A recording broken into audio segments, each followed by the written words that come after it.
गुरुर्ब्रह्मा गुरुर्विष्णु गुरुर्देवो महेश्वरः गुरु साक्षात् परं ब्रह्म तस्मै श्री गुरवे नमः। नारायण नारायण नारायण नारायण। 2 सितंबर आज के पृष्ठ का शीर्षक है सत्संग का संदेश। पृष्ठ लिया गया है महर्षि के प्रवचनों का जो संकलन है दैनिक जीवन में गीता। इस ग्रंथ में महर्षि ने जो प्रवचन किए थे इस शीर्षक के अंतर्गत गीता को दैनिक जीवन में कैसे हमें उतारना है, बहुत प्रसिद्ध ग्रंथ है महर्षि का और बहुत ही बढ़िया बढ़िया बातें महर्षि ने वहाँ बताई हैं। तो आज उसी ग्रंथ में से सत्संग का संदेश क्या है। पहले तो सत्संग क्या है। सत का अर्थ होता है संत महापुरुष, उनका संग, उसे कहते हैं सत्संग। आज हम आनंद वृंदावन में गए, वहाँ महर्षि थे, महर्षि का सत्संग हुआ। तो संत का जो संग है यानी संत के सानिध्य में बैठकर और वो जो उपदेश करते हैं उनका श्रवण और फिर उनका जो उपदेश किया हुआ ज्ञान है, जो संदेश है, जो शिक्षा है, उनको जीवन में उतारना। तो सत्संग को सीमित नहीं रखा, क्योंकि संत तो हर समय उपलब्ध नहीं रहेंगे। हम कभी वृंदावन आ गए, संत जी से मिलना हो गया, सत्संग हो गया, फिर वापस जाएंगे घर पे। तो सत शास्त्र जो हैं, जो महापुरुष के कहे हुए प्रवचनों का संकलन है, अथवा जो भागवत है, रामायण है, ये जितने सत शास्त्र हैं, वेद से गीता वगैरह, श्रीमद् भगवद गीता, पुराण, अन्य जितने भी अध्यात्म शास्त्र हैं, तो जैसे गुरु ने बताया उनके साथ हमारा संग, सत शास्त्र का संग भी सत्संग है। कब? जब महापुरुष की उपलब्धि न हो। महापुरुष उपलब्ध रहें तो वहाँ जाके उनसे सत्संग करें, उनका संग करें। जब वे उपलब्ध नहीं हैं तो ये जो हमारे सत्शास्त्र हैं, तो अब यहाँ क्या हो रहा है, यहाँ पर महर्षि के ये जो प्रवचन है उनको हम प्रतिदिन प्रातः मंगला आरती के बाद पढ़ते हैं, ये भी सत्संग है। तो इसका सत्संग समझो कि व्यक्ति करता है, पर सत्संग का संदेश का अर्थ है कि मुख्य उसका उपदेश, सत्संग का उद्देश्य कह लीजिए, वो क्या है। तो सत्संग का जो संदेश है वो है जीवन में उज्ज्वलता और निर्मलता आवे। आज के पृष्ठ में महर्षि बतावेंगे कि ये जीवन में उज्ज्वलता और निर्मलता जो हमें लानी है। शरीर को हम स्वच्छ कर लेते हैं, सब लोग सुबह प्रातः स्नान कर लिए, अपने स्वच्छ हो गए, परंतु मन का स्वच्छ होना ये अध्यात्म में बहुत जरूरी है। तो सत्संग का संदेश क्या है कि मन की ओर ध्यान देना है।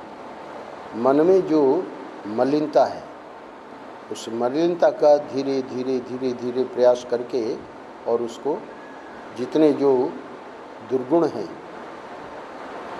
उन दुर्गुणों को निकालना है। जीवन का उज्जवल और निर्मल बनने का अर्थ ही यही है कि हमारा मन जो है वो उज्जवल और निर्मल बने।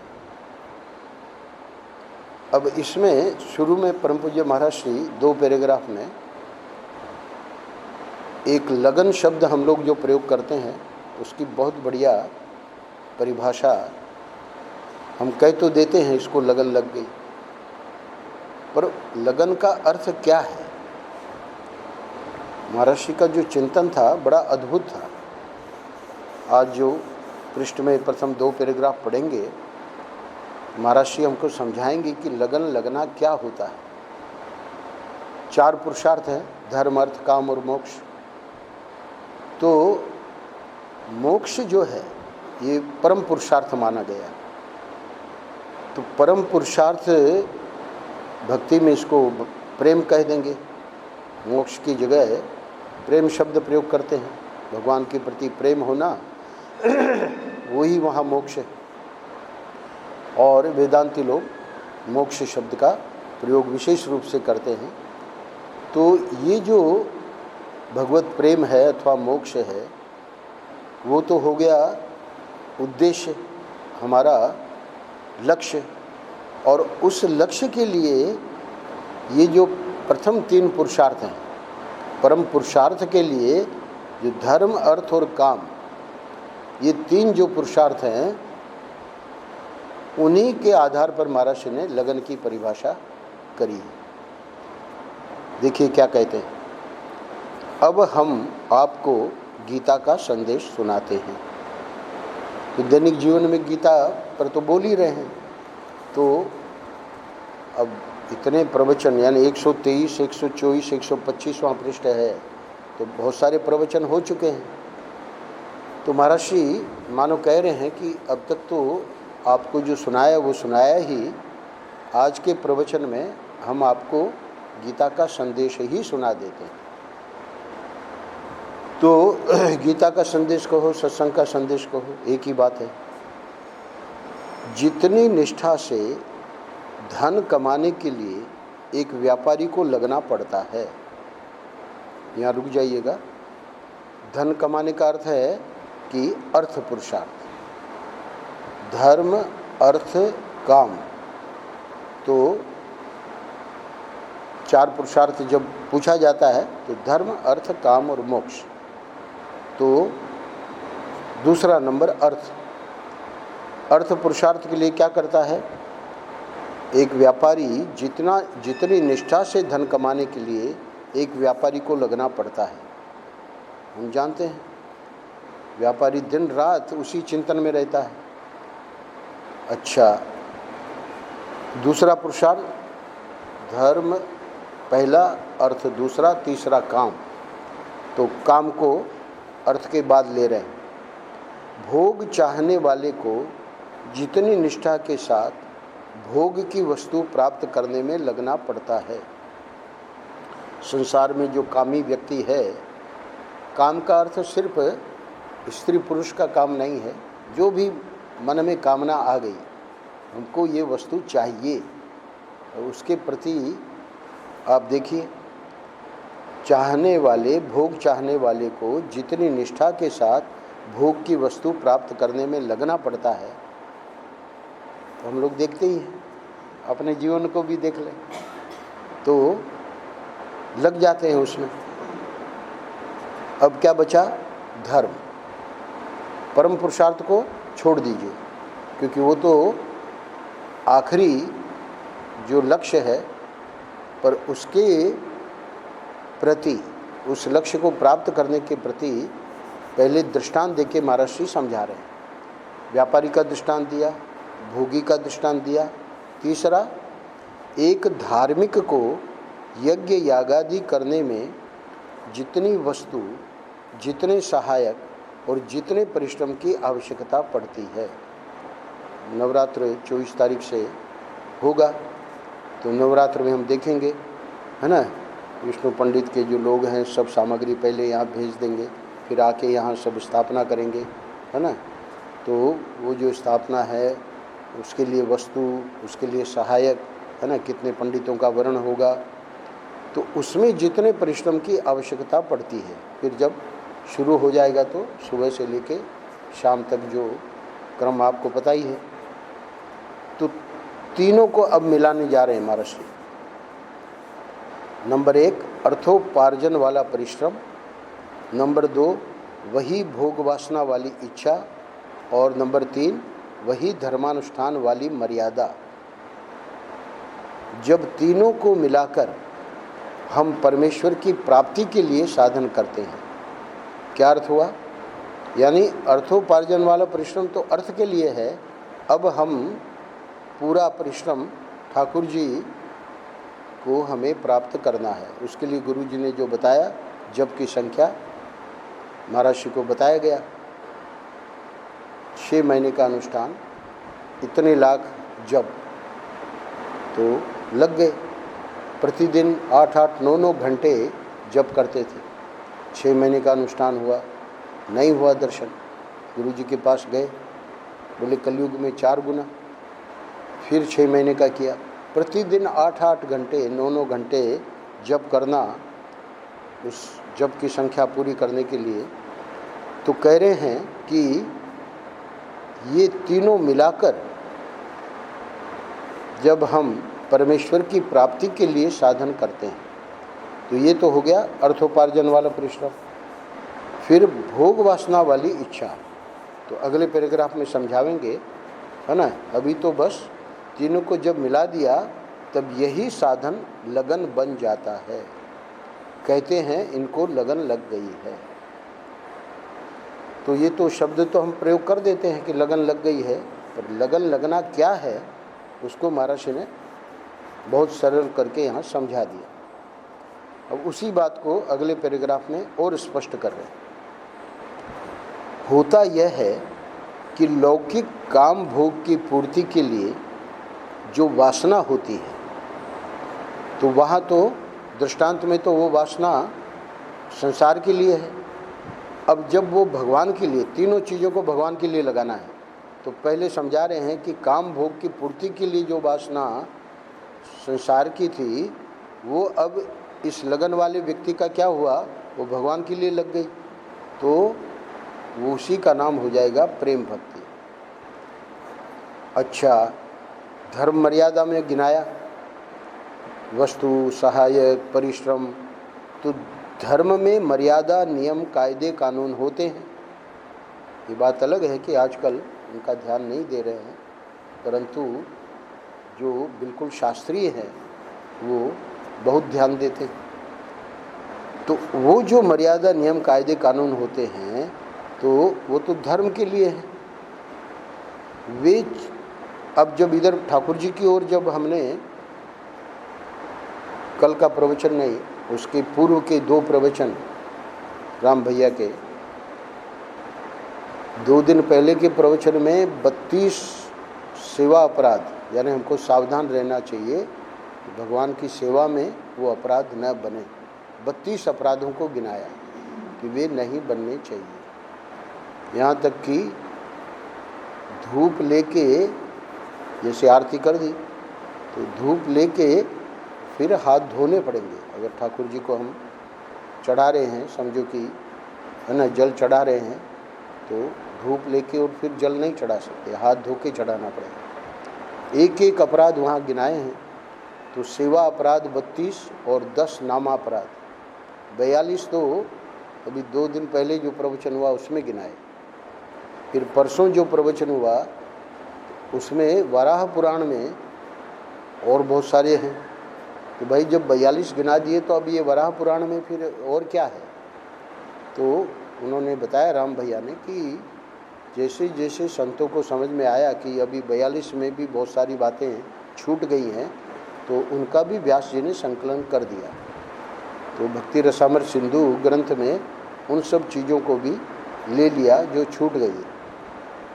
तो कहने का अर्थ यह है कि धर्म में मर्यादा, नियम, कायदे, कानून होते हैं, वे चित्त के दोषों के निवारण के लिए सावधानी बन जाते हैं। तो वह धर्म की मर्यादा वो तो धर्म पुरुषार्थ के लिए है, अब वो इधर भक्ति में लगा रहा है, ठाकुर जी की ओर लगन लगाने वाला तीनों की तीनों चीज़ों को ठाकुर जी की ओर लगा रहा है, तो वो क्या हो जाएगा, चित्त के दोषों के निवारण के लिए सावधानी बन जाते हैं। इसलिए बार बार सावधान सावधान सावधान शब्द का प्रयोग कर रहे थे वो, कि हमको ये सावधानी रखनी है कि ये अपराध न होवे। अच्छा, तीसरा, अभी एक बच गया, तो अर्थोपार्जन वाला जो परिश्रम है, अब वो जो लग गया ठाकुर जी की ओर, तो देखते हैं कि भाई सुबह से शाम तक, है ना, जो बताया गुरु ने वो कर रहा है। अष्टयाम सेवा होती है बल्लभ संप्रदाय में, अद्भुत है। यानी सुबह से लेके 8 बार ठाकुर जी के, है ना, सेवा अलग अलग उनको जगा के उनको, है ना, तो उसका जो क्रम है वो बनाया है इस प्रकार कि उसकी चित्तवृत्ति बाहर जाएगी नहीं संसार में, क्योंकि उसकी तैयारी में ही कल सुबह से क्या करना है, तो आज रात से ही उसकी पूरी तैयारी करके और फिर अगले दिन सुबह से वो लग जाएगा। और सुबह से लेके 8 समय अष्टयाम सेवा जो है हर बार पवित्र होके, है ना, पवित्र बार बार स्नान नहीं करना है तो कम से कम रेशमी वस्त्र उस समय धारण करके, है ना, फिर ठाकुर जी के पास जाया जाएगा, उसके अलावा नहीं जाया जाएगा, आदि आदि जो भी उनके नियम वगैरह हैं। तो महर्षि कह रहे हैं कि इधर जो व्यापारी परिश्रम करता था अर्थोपार्जन के लिए, तो अब वो परिश्रम इधर ठाकुर जी के लिए जब का मैंने बताया 8-8 9-9 घंटे जब करना, हम लोग आधा घंटा नहीं बैठ पाएंगे, तो वो लगन बन जाता है। तो ऊपर तीनों को मिलाकर लगन की परिभाषा की, और नीचे काम वासना वाला जो बाहर का था वो जब इधर लग गया, इच्छा इधर की हो गई तो प्रेम भक्ति हो गई, और वो जो नियम कायदा कानून वो सावधानी हो गई, और लगन क्या हो गई, वो जो परिश्रम हो रहा है ना, वो ही लगन हो गई। इसलिए अब ये 2 पैराग्राफ महाराज ने क्यों, मतलब ये जो बातें बताई अब उनको लिख लिया गया, तो ये जो अभी हमने 2 पैराग्राफ में बातें सुनी, इससे महाराज कहना क्या चाह रहे हैं, इससे कहना ये चाह रहे हैं कि सब लोग इसमें न आवें तो इसकी फिक्र नहीं करनी चाहिए। लगन तो ठाकुर जी के लगाए ही लगेगी अपने किए नहीं लगेगी। शास्त्रों में स्पष्ट आया है, ठाकुर जी जब चाहते हैं, है ना, तो उस व्यक्ति को उधर की ओर मोड़ लेते हैं। इसका मतलब वे पक्षपाती हैं? नहीं, पक्षपाती नहीं है। उस जीव के ऐसे कर्म रहे हैं पूर्व जन्म के कि ठाकुर जी को वहाँ से उसको आगे बढ़ाने के लिए अपनी ओर लगाते हैं। कोई न कोई संत उसको मिला देते हैं, कोई न कोई ग्रंथ उसको मिला देते हैं, कोई न कोई स्थान ऐसा मिला देते हैं जहाँ पे रह के अब वो पूर्व में जो करता रहा है ना, तो धीरे धीरे छूटेगा ही, नहीं भी चाहेगा तब भी छूटेगा। तो इसलिए अब ये क्या है, ये कृपा है। क्यों? हमने तो कोई ऐसा मन में पहले कल्पना नहीं की थी कि हम सन्यासी बनेंगे, पर ठाकुर जी को पता है कि इस व्यक्ति की कितनी साधना हुई है। तो इसलिए ये महर्षि कह रहे हैं कि सब लोग इसमें न आवें तो इसकी फिक्र नहीं करनी चाहिए। लोग परेशान हो जाते हैं कि हमारा बेटा हमारी बात मानता नहीं, तो ये जो है ये तो उसके पूर्व के क्या संस्कार हैं। संत लोग दृष्टांत देते हैं कि माताएं समझो कि 2 बच्चे हैं, तो एक बच्चा बहुत प्रतिभावान है, क्लास में हमेशा फर्स्ट आता है, तो दूसरा जो है कितना भी कहो पढ़ता ही नहीं, या तो खेलता रहेगा या अपना मोबाइल में देखता रहेगा, कितना ही समझाओ उसको पर वो नहीं मानता है। तो माँ तो चाहती है ना कि जैसे ही वो हमारा पुत्र प्रतिभावान जो फर्स्ट आता है वैसे ही ये दूसरा वाला भी आवे।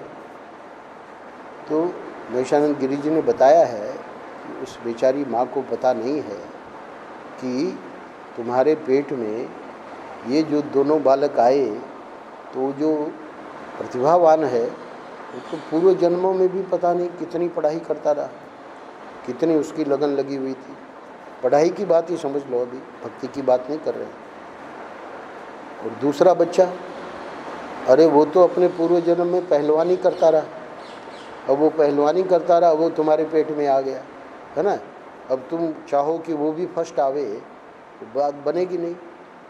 तो ऐसे ही महर्षि कह रहे हैं कि सब लोग इसमें ना आवें तो इसकी फिक्र नहीं करनी चाहिए।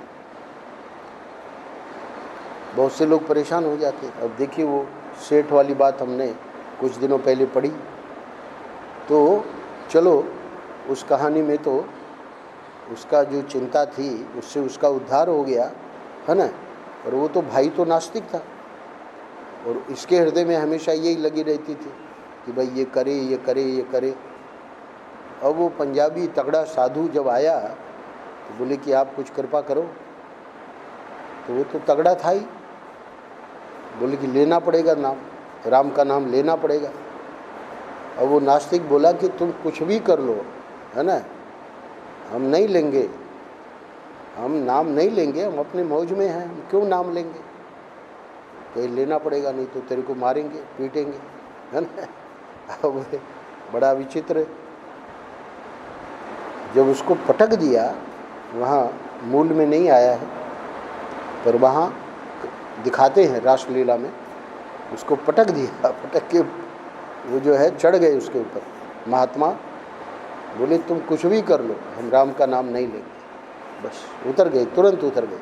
जैसे ही राम शब्द निकल गया बोले अब हो गया, अब इसको बेचना मत। तो वो अपवाद के रूप में है ना। पर सब लोग इसमें ना आवें तो इसकी फिक्र नहीं करनी चाहिए। ठाकुर जी भागवत की एक विलक्षण बात में महर्षि ने समझाया है कि ये जो हम चिंता करते हैं दूसरों के लिए, उसकी ज़रूरत इसलिए नहीं है कि वो जो चिंता हमारी ये दिखा रही है कि हमारा जो राग, हमारी जो आसक्ति, वो जो कि ठाकुर जी के प्रति होनी चाहिए, वो उस व्यक्ति के प्रति जिसके लिए हम चिंतित रहते हैं। महर्षि ने वहाँ आगे लिखा है कि ठाकुर जी जब चाहेंगे उसको अपनी ओर लगा लेंगे, आवश्यकता होगी तो चपत लगा के लगा लेंगे। तो इसलिए हमारे को चिंता इसकी नहीं करनी चाहिए। तो ये जो लगन लगना है तो अपने को ही देखना है ना।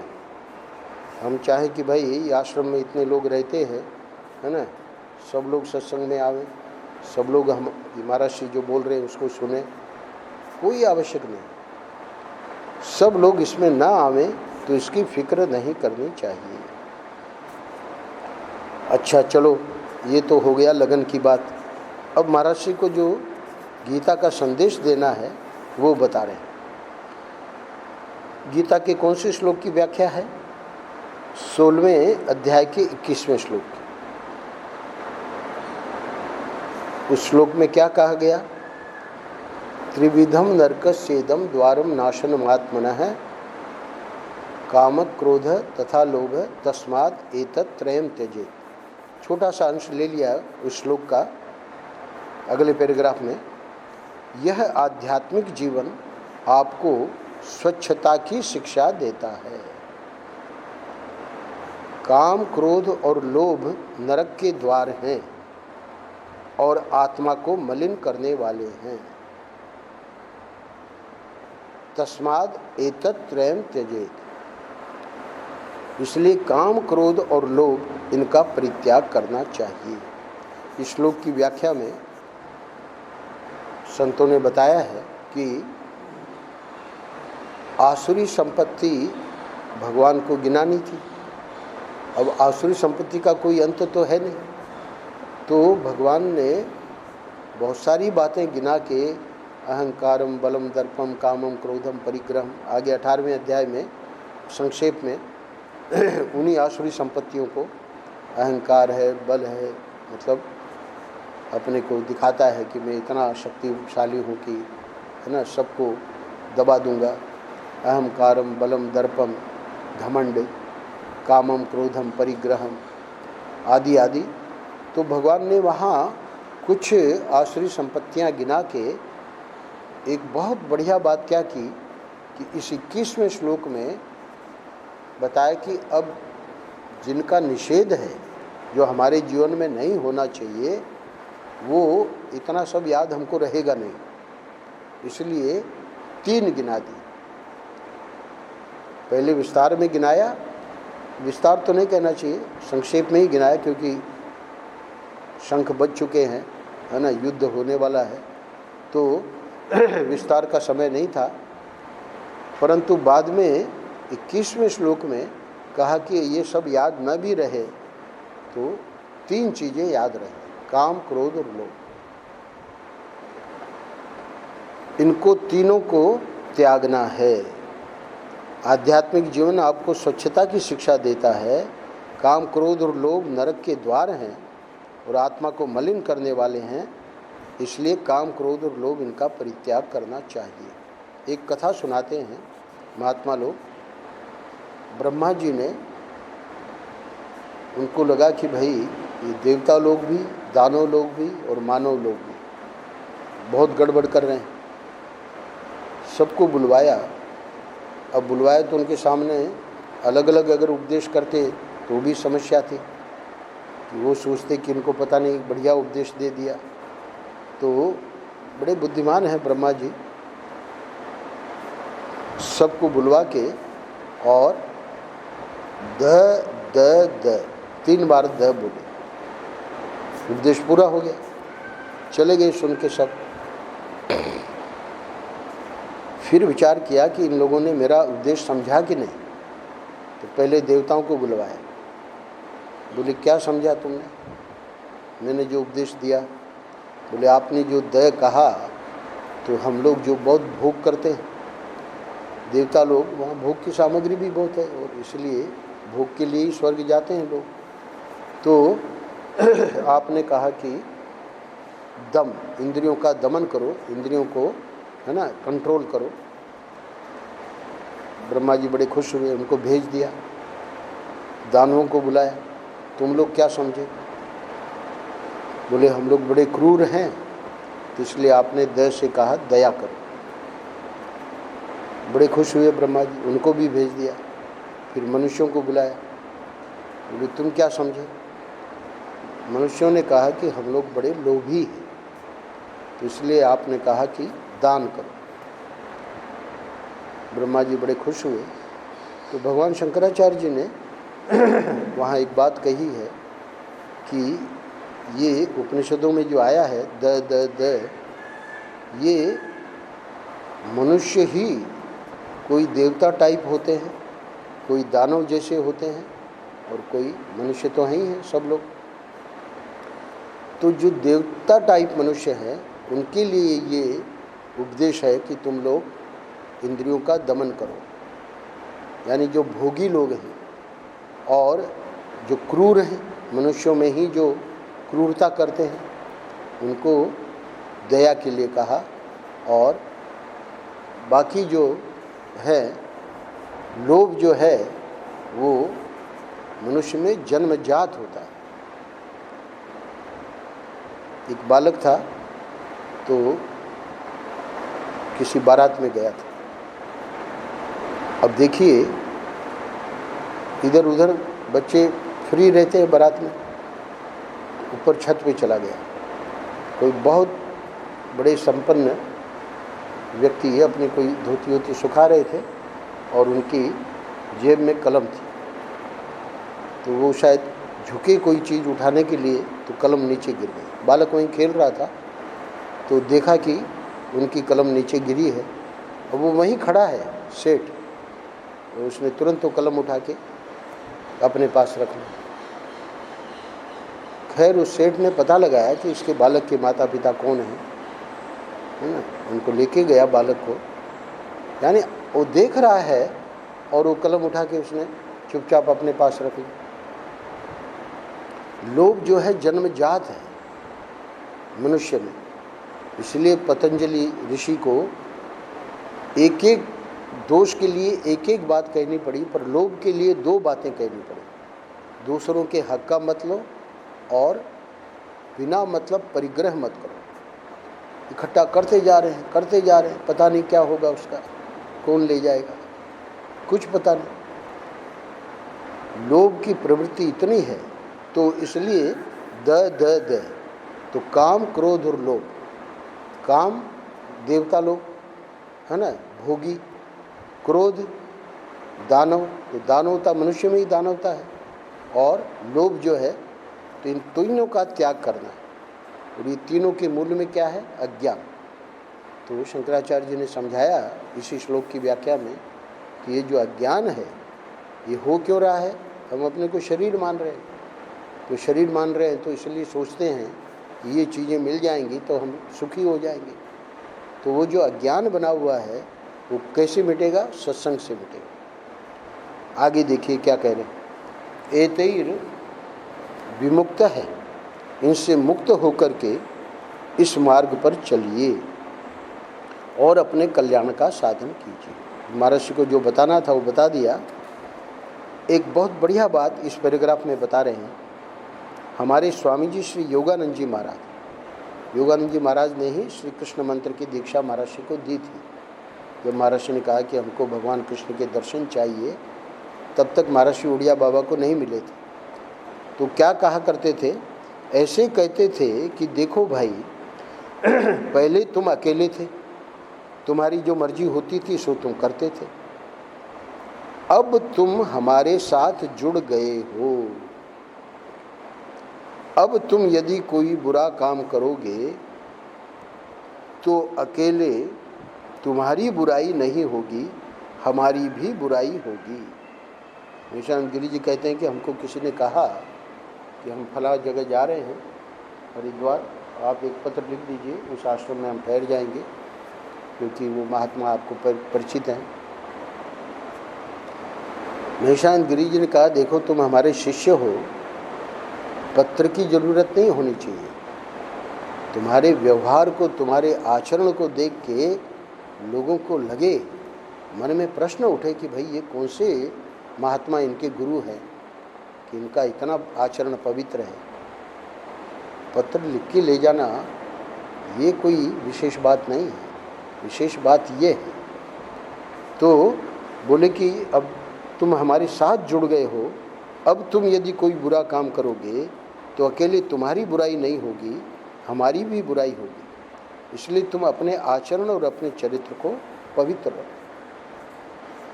तो संदेश क्या है? सत्संग का संदेश अब बताने जा रहे हैं महर्षि। अपने जीवन को स्वच्छ निर्मल बनाने का जो प्रयास है वह कभी मत छोड़ना। जीवन को स्वच्छ निर्मल बनाना, शरीर को स्नान करके स्वच्छ निर्मल बना लिया, बहुत अच्छे कपड़े पहन लिए, अंदर सब कुटिलता भरी हुई है, तो उसका जीवन क्या है? उसका जीवन गंदा है और मल सहित है। तो उसको स्वच्छ और निर्मल बनाने का जो प्रयास है वह कभी मत छोड़ना। यह सत्संग का संदेश है, यह आध्यात्मिक संदेश है, यह गीता का, उपनिषद का संदेश है। अंतिम पैराग्राफ में महर्षि पूरा कर रहे हैं। यदि कोई आपको जीवन में मलिनता लाने के लिए उत्तेजित करता है, प्रेरणा देता है कि आप अपने जीवन को मैला बना लो, कौन देगा? वो जो स्वयं मैला है। अब हमने उसी को बड़ा मान लिया, उसी के सिखाए हम सीख रहे हैं, है ना। तो उसने तो बता दी बहुत सारी बातें, ऐसे कर लिया करो, है ना, ऐसे सामने जवाब दे दिया करो। कौन होता है ना, मैनेजर कुछ नहीं। तो वो जो स्वयं जैसा है वैसे ही आपको शिक्षा देगा। अरे बड़ों का हमको आदर करना है, जो हमको यहाँ इस आश्रम में लाए हैं उनके प्रति हम सामने जवाब दें, कि हम तो हमारी बुद्धि की बलिहारी है। तो यदि कोई आपको जीवन में मलिनता लाने के लिए उत्तेजित करता है, प्रेरणा देता है कि आप अपने जीवन को मैला बना लो, तो मलिनता तो संसार में सब कहीं होती है ना। तो इसलिए सत्संग में भी, यानी आश्रम में रहकर भी यदि आपने वही प्राप्त की तो क्या प्राप्त किया? जीवन की निर्मलता सत्संग में ही निखरती है। तो जब सत का संग करेंगे, संग ही गलत व्यक्ति का हो रहा है जो कि हमको गलत शिक्षा दे रहा है। अरे भाई, संतों का सुनना है। हमारे लिए बड़े कौन है? हमारे लिए बड़ा वो है जिसने हमको यहाँ लाया। हम कहाँ नरक में पड़े थे, है ना, यहाँ स्वर्ग में ले आए। उसके प्रति हम कैसे कृतज्ञ हो सकते? कृतज्ञ को बहुत बड़ा अपराध माना है। जिसने हमारा उपकार किया है उसके प्रति हम जब इस प्रकार बोलते हैं, बहुत बड़ा अपराध है। ये क्षम्य नहीं है। कृतज्ञता का अपराध क्षम्य नहीं है। तो इसलिए कह रहे हैं कि सत्संग में भी जाकर यदि आपने वही प्राप्त किया, क्या? मलिनता। तो वो मलिनता जो है तो वो तो संसार में भरी पड़ी है। जीवन की निर्मलता सत्संग में ही निखरती है। बड़ा किसको मानना है? बड़ा उसको मानना है जो हमको अच्छी शिक्षा दे। अच्छा बनने के लिए हमको, है ना, बहुत कुछ करना पड़ेगा। असल में भक्ति और ज्ञान ये दोनों निर्मल चित्त में ही पूरी तरह से प्रकट होते हैं। भक्ति और ज्ञान जहाँ भी जिस संत में हम देखते हैं तो स्वाभाविक है कि उसका चित्त बहुत निर्मल है। परमाणु उस महापुरुष के आसपास उसके संसर्ग में आवेंगे तो परमाणु उसके ऐसे हैं कि हमारा हृदय बदल जाएगा। परम पूज्य महाराज श्री ने 2 मिनट का है, समय तो हो गया है पर सुनने लायक है। महात्मा तो स्नेह की मूर्ति है। स्नेह तो उनके हृदय में है, उनके रोम रोम में है। दृष्टांत देते हैं, जैसे आग के पास जाओ तो आँच मिलेगी और तुम्हारी ठंड दूर होगी। तो दृष्टांत दे रहे हैं, ये आग का स्वभाव है। इसी प्रकार महात्मा के पास जाओ तो स्नेह तो उसकी आँखों में से झरता है, उसकी जीभ में से झरता है, उसके रोम रोम से स्नेह की तन्मात्रा निकलती है। पर यहाँ लोग अनुभव क्या करते हैं कि किसी को उसका असर होता है, किसी को नहीं होता है। तो महर्षि उसका कारण बता रहे हैं। जो शुद्ध हृदय से जाएगा वह उसमें डूब जाएगा। बोले कि हम तो जाते हैं महात्मा के पास, पर वहाँ हमको तो ये अनुभव नहीं होता स्नेह का। कारण बता रहे हैं, अगर वहाँ स्नेह नहीं मिलता है तो समझो कि तुम्हारे मन में कोई गांठ पड़ गई है, कोई धारणा, कोई पूर्वग्रह आकर के ऐसा बैठ गया है कि जिससे तुमको वह स्नेह प्राप्त नहीं हो रहा है, यानी उसमें कमी हमारी है। तो वो जो गांठ, वो जो पूर्वग्रह, वो जो धारणा हमने बना रखी है, जो हमारी अश्रद्धा है, उसके कारण हमको वो। बाकी तो ये जो महर्षि ने कहा कि सत्संग में भी जाकर यदि आपने वही प्राप्त किया, है ना, आश्रम में रहकर भी अगर हम वही कर रहे हैं तो इसका मतलब हमारा संग गलत है। सत्संग हम नहीं कर रहे, हम असत का संग कर रहे हैं। जीवन की निर्मलता सत्संग में ही निखरती है। असल में भक्ति और ज्ञान ये दोनों निर्मल चित्त में ही पूरी तरह से प्रकट होते हैं। जहाँ चित्त में पूरी निर्मलता नहीं होती वहाँ ये प्रकट नहीं होते। कौन? भक्ति और ज्ञान। इसलिए यह जो आध्यात्मिक मार्ग है इसका अर्थ यह है कि जैसे आप अपना घर, अपने कपड़े, अपने शरीर को साफ देखना चाहते हैं, वैसे आप अपने मन को भी निर्मल और उज्जवल देखना चाहें। यह आध्यात्मिक जीवन निर्मलता का प्रतीक है, उज्ज्वलता का प्रतीक है। नारायण नारायण नारायण नारायण। श्री